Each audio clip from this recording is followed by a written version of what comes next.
Hello everyone, hey guys, what's up? This is Venkatesh Chaturvedi and आप सबका स्वागत है to the next episode of unbiased series.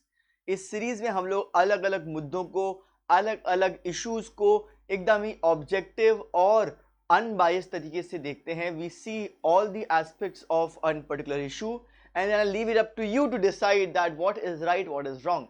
Alright, so आज इस पर्टिकुलर एपिसोड का जो मुद्दा हम इस एपिसोड में करने वाले हैं, that is going to be the 3 farm bills। जो 3 बिल्स आपके रिसेंटली आपके पास कराए हैं सरकार ने, सेंट्रल गवर्नमेंट ने 3 बिल पास कराए हैं, राइट। उन 3 बिल के बारे में जानेंगे। Will understand what these 3 bills are all about, what is the benefit of having these bills, and finally why is there an objection to these bills। ठीक है ना। सो ये 3 जो आपके बिल्स हैं, इनके बारे में हम लोग डिटेल्स अभी जानते हैं पहले। So what are these bills? What are they? कौन से bills हैं ये? Guys, the first and foremost way to understand is the bill which is कहते हैं Farmers Produce Trade and Commerce Promotion and Facilitation Bill of 2020। ये act बन चुके हैं। The second one is Farmers Empowerment and Protection Agreement on Price Assurance and Farm Service Bill 2020, and the third one is the Essential Commodities Amendment Bill 2020। ये 3 bill थे जिन bills के ऊपर काफ़ी ज़्यादा डिबेट चल रही थी। इनफैक्ट आप लोगों ने देखा होगा बहुत सारे एरियाज़ में, हरियाणा में, पंजाब में, राइट, आपके यूपी में भी काफ़ी इसके प्रति प्रोटेस्ट वगैरह भी आपके चलाए जा रहे हैं। मैनी फार्मर्स आर प्रोटेस्टिंग कि ये बिल्स उनके खिलाफ हैं, उनके हित में नहीं हैं। सो उनके हित में है कि उनके हित में नहीं है, इस पर्टिकुलर वीडियो में हम दोनों एस्पेक्ट्स को जानने की कोशिश करेंगे। ठीक है, पहली बात समझते हैं what are these 3 bills individually. ठीक है, जो पहला बिल हम लोग कंसिडर करने वाले हैं, that is the farmer produce trade commerce promotion and facilitation bill. जो ये वाला जो बिल है, that opens the agriculture sales and marketing, right, outside the APMCs. देखिए मुद्दा बड़ा सिंपल सा है। आपके जो एपीएमसीज होती हैं, जो एग्रीकल्चर प्रोड्यूस मार्केट कमिटीज होती हैं, ये मंडीज होती हैं। So these are the mandis run करने वाली आपके कमिटीज, राइट। ये फार्मर्स के लिए एक्सक्लूसिविटी इसमें थी कि भाई जो आपके फार्मर्स है वो यहीं पर जाकर के सामान बेच सकते थे। So the selling of the produce by the farmers could happen in your mandis only. Now that monopoly is to be broken and therefore this bill has been brought in. So it removes the barrier of interstate trade of agriculture commodities, as well as it removes the barrier of having just one place where a farmer could sell, that was APMC। okay, so APMC के बाहर, अगर APMC जो market है, APMC जो मंडी है, उनके बाहर अगर कोई भी आपका अब फार्मर बेचना चाहता है सामान किसी प्राइवेट सेक्टर को, सो वो कर सकता है। he has the complete leverage to do so, and APMC कोई सेस या कोई लेवी या कोई चार्ज उसके ऊपर नहीं लगा सकता है।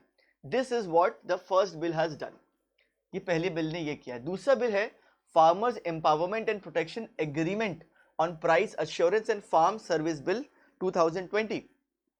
This bill is to provide your a framework for contract farming.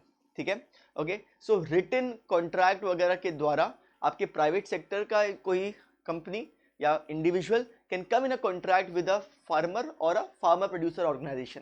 So FPO के द्वारा, एफपीसीज के द्वारा या इंडिविजुअल फार्मर्स के साथ कॉन्ट्रैक्ट आपका कर सकते हैं इस पर्टिकुलर एक्ट के बाद, right. So this empowers the farmer and the private sector to come in contract and promotes contract farming. तीसरा जो है, that is the essential commodities act, essential commodities amendment bill. Basically ये आपके 6 चीजें हैं, cereals, right, pulses, oil seeds, edible oil, onion, potatoes, इनको essential commodities की list से निकाल देता है। So it removes their their enlistment from the essential commodities act, okay, and this will deregulate the production, it will deregulate the storage and the movement of these 6 आपके commodities, right, जो food commodities हैं। Alright, so this is what has been done. This is done in the manner कि भाई आपका क्योंकि नहीं तो hoarding का, एक्सपोर्ट वगैरह के ऊपर एसेंशियल कमोडिटीज एक्ट जब अप्लाई होता था तो काफ़ी दिक्कतें आती थी फार्मर्स वगैरह को सेल करने में, ट्रेडर्स वगैरह को सेल करने में। So to ensure that that's no more there, the essential commodities act में अमेंडमेंट किया गया है और ये 6 चीज़ों को डीरेगुलेट कर दिया गया है, right. Okay, now interesting thing to do here is that अब इसके ऊपर स्टॉक लिमिट जो होती थी, राइट, वो imposition will be removed.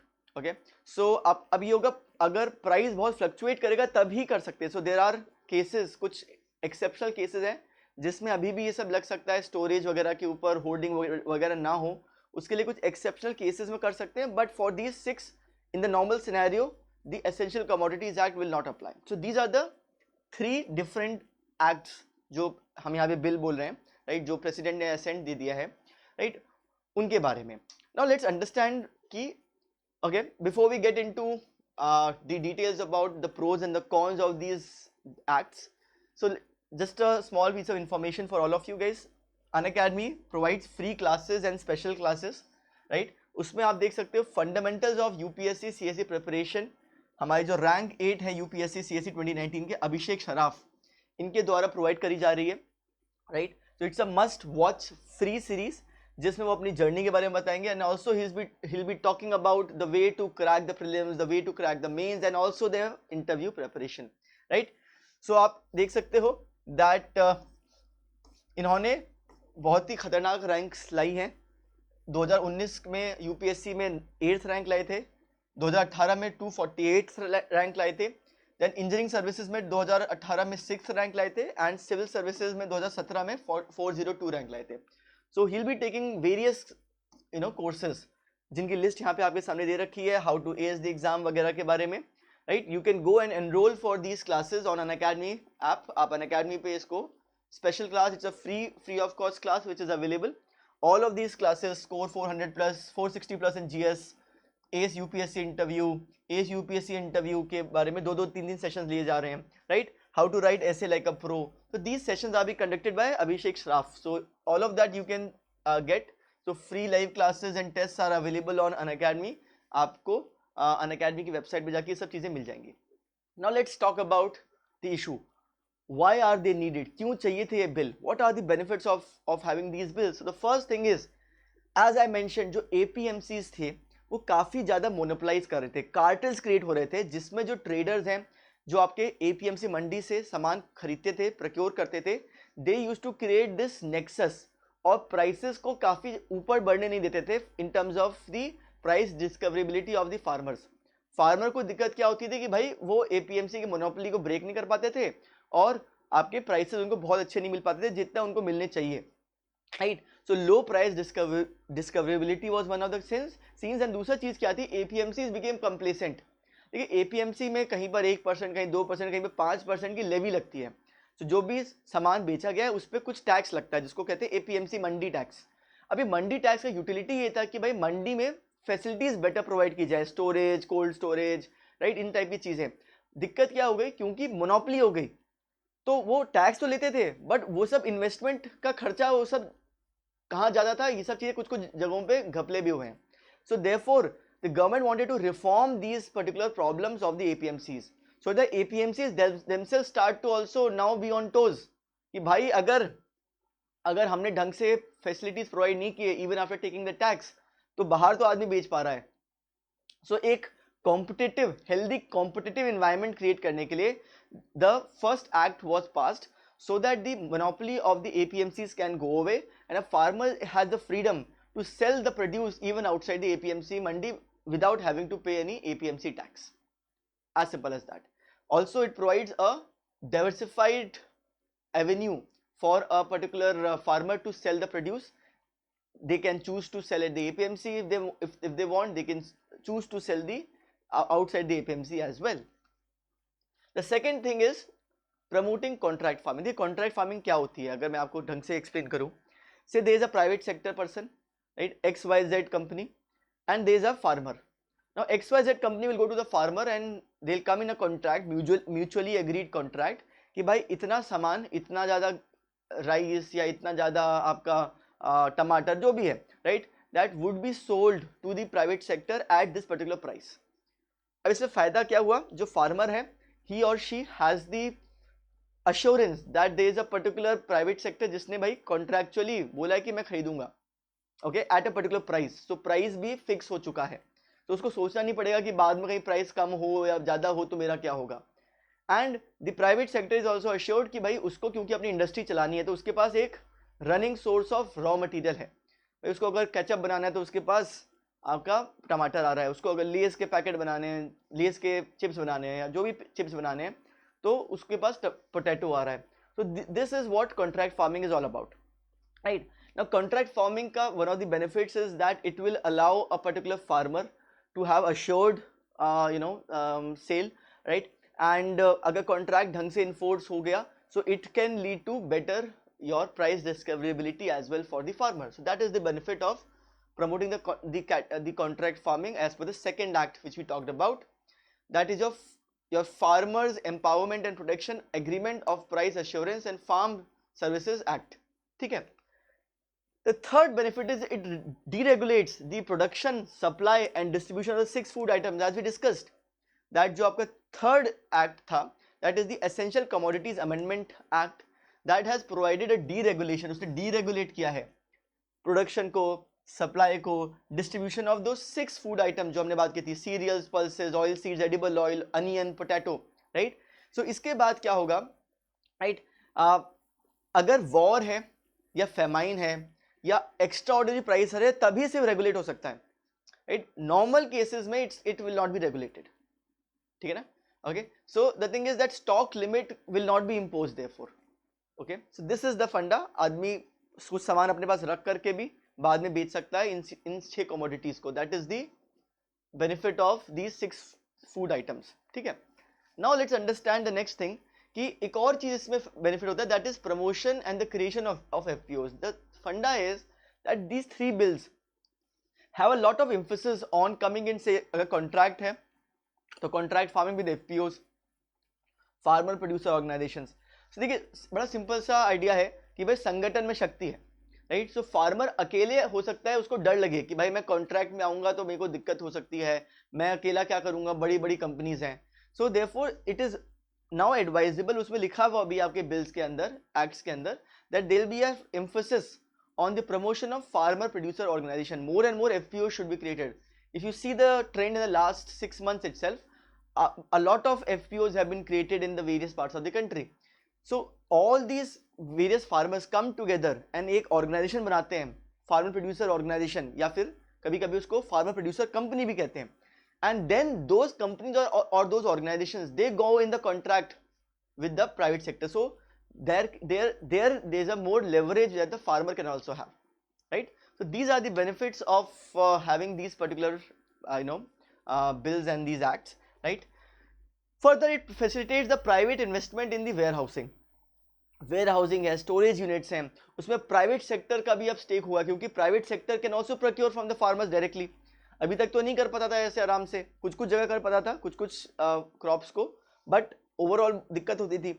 Now when that has gone away, contract farming is been promoted, farmer can sell its produce outside the APMCs, therefore there would be more stake of a private sector party in agriculture, and therefore you can expect more investment for infrastructure development, for better yields for the farming sector by the private sector. So this is another benefit that these bills can create. So now if these benefits are there, why is it being opposed? क्यों oppose हो रहा है, opposition क्यों हो रहा है, right? So the first opposition is that many states are feeling that ये जो आपका bills and these acts are against the idea of your cooperative federalism, right? Under entry 14 and entry 28 state के अंदर आपके state subject के अंदर आते हैं agriculture and agriculture market. Centre ने क्या बोला है, सेंटर ने बोला है कि भाई आपके फूड आइटम्स जो होते हैं, commerce in food items, that's a part of your center, right? And therefore there is a tussle between the center and the states, where the states are saying नहीं नहीं तो एग्रीकल्चर का है, agriculture तो आपका स्टेट सब्जेक्ट है, हमें इस पे डिसीजन लेना चाहिए, आप क्यों ऐसे बिल पास करा रहे हो, how are you coming in our jurisdiction, right? It's against cooperative federalism. While the centre is like नहीं नहीं, ये trade and commerce in food items आपके कंकरेंट लिस्ट के पार्ट में, it's part of concurrent list, so to say, not even the central list but concurrent list, and concurrent list में the centre can also make the laws and it will prevail. So that is the tussle, the first tussle between the state and the center is about the jurisdiction of these bills. The second is lack of consultation. ये तो एक बहुत common चीज रही है कि specially during the corona times because the consultation has become very very difficult on the ground, so there has been a lack of consultation with the farmers, and therefore farmers के जो leaders हैं they feel that हमें consult किए बिना आपने इसको कैसे पास कर दिया, पहले आप हमको बताओ तो सही कि इसका मतलब क्या है इन बिल के डिफरेंट प्रावधान, फिर इम्प्लीमेंट करो. You implemented it first and then you are telling us कि what they are, and that has created sometimes false narratives भी आए हैं, बहुत बार आपके fake news निकाल करके भी बात की गई है. But the thing is that lack of consultation has been a major reason for the opposition and their hue and cry which has been created, right? क्योंकि लग रहा है कि भाई अगर लोगों को पहले से कॉन्फिडेंस में लिया होता, लोगों को बताया होता कि ये कर रहे हैं तो क्यों कर रहे हैं, वो कर रहे हैं तो क्यों कर रहे हैं, so probably they would have been on board before only, and then फिर आप implement करते तो people would have been more welcoming. So this is the second major reason why the bills are being opposed. The third one is कि जो आपका contract farming वाला act है, right, उसके अंदर वैसे अगर आप देखोगे तो it exclusively mentions that the rights of the farmers are given more preference than the corporate sector. It's exclusively verbatim of this sort written, and also it's written that आपके जो एग्रीकल्चर लैंड है उसके ऊपर contractor का कोई भी right नहीं है, लैंड ट्रांसफर नहीं हो सकता है. So these are written, yet still on the ground many feel that the corporate interest might take preference over the farmers interest. So ऐसा हो सकता है कि जो बड़ी बड़ी कंपनीज हैं उनको ज़्यादा बेनिफिट हो जाए, फार्मर जो है उसमें पिस जाए. So this is one of the major concerns with respect to the contract farming कि corporate interest है जिनके पास बहुत पैसा है, बहुत power है, many of the they can influence sometimes the politicians also, right? So their interest might be given preference over the farmers interest. This is a major concern, right? Though you should be aware that in terms of the act specifically mentions that the farmer जो contract में आता है वो contract जो है वो आपका it will come on a mutually agreeable terms, as well as farmers के इंटरेस्ट को ज़्यादा इंटरेस्ट रखा जाएगा, एंड लैंड ट्रांसफर राइट्स नहीं हो सकते हैं अगर मान लो फुलफिल नहीं कर पाए फॉर सम रीज़न जो आपसे डिमांड किया गया था under a contract by the farmer. So ऐसा नहीं है कि भाई लैंड जब्त कर लेगा वो private sector. That is the thing, right? So these things should be known, but yet there are still concerns about the fact that on the ground it might be not implemented in that sense, क्योंकि हम बहुत बार जानते हैं कि contract enforcement जो है वो India का इतना अच्छा नहीं है. इनफैक्ट अगर आप देखो ease of doing business report में India lags a lot in the ease of doing ease of implementing and enforcing the contract. उसमें हमें रैंक बहुत ख़राब है, हम लास्ट के 15-20 कंट्रीज में आते हैं.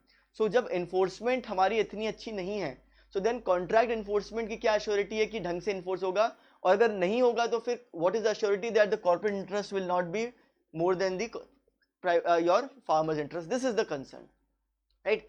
Then the next is the fear of the removal of the MSP regime. This was the biggest problem. जो सबसे बड़ी प्रॉब्लम लगी थी वो ये लगा था कि कहीं बिहार जैसा मॉडल ना आ जाए, दैट इज कि भाई हमने मंडीज को डीरेगुलेट किया और फिर मंडीज ही हटा दिए, दो दी मंडीज हटा दी और एमएसपी हटा दिया आपने. Though the government has come up with the assurance, Modi ji ने आकर के खुद ही बोला दैट ऐसा कुछ नहीं होने वाला, we are not going to remove the mandis, mandis are going to stay and आपके MSP regime is going to stay. In fact they have increase the MSP, जो मिनिमम सपोर्ट प्राइस है वो इंक्रीज ही कर दिया गया था. And therefore that particular problem has been put to rest at least in terms of the advocacy. But ये fear लोगों के बीच में आया था जिसकी वजह से काफ़ी प्रोटेस्ट हुए थे, जिसकी वजह से लोग एकदम धरने पे आ गए थे कि कहीं ऐसा ना हो जाए कि आपने ऐसे एक्ट पास करके धीरे धीरे आपने एमएसपी को ही ख़त्म कर दिया तो फिर फार्मर्स को प्राइस अश्योरेंस कैसे मिलेगी. So the thing is that ये जो एक्ट है, इस एक्ट का यूटिलिटी तभी हो पाएगा अगर देखा जाए तो when the MSP regime is there and when the APMCs are functioning, क्योंकि it basically creates an alternative way, not the replacement way but an alternative way of selling the produce say to the private sector. अब मान लो या private sector MSP से नीचे में अगर खरीद रहा है आपसे, तो आप जाओ मंडी में आपको एमएसपी में खरीदेंगे सरकार, एश्योरेंस जब दी है सरकार ने. तो therefore this creates a check and balance, inherent check and balance create करने की कोशिश की गई है ताकि अगर एपीएमसीज भी एक्सप्लॉइट ना करें क्योंकि उनके फार्मर्स के पास ऑल्टरनेटिव है, और बाहर भी एक्सप्लॉइट ना हो क्योंकि फार्मर्स के पास ऑल्टरनेटिव है to sell at the APMC itself. So this check and balance is basically what has to be maintained for this particular scheme to be effective. नहीं तो फिर problems may arise.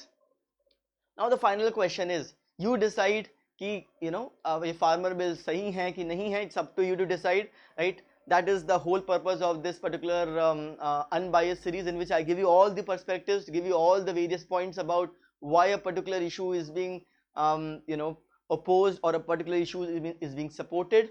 So it's up to you. Please leave in the comment section below what you think is the right, what you think is wrong, and leave your valuable suggestions as well. Thank you so much, all of you. Do like, do share, and do subscribe this channel of myself, that is Venkatesh Chaturvedi. Have a nice day, everyone.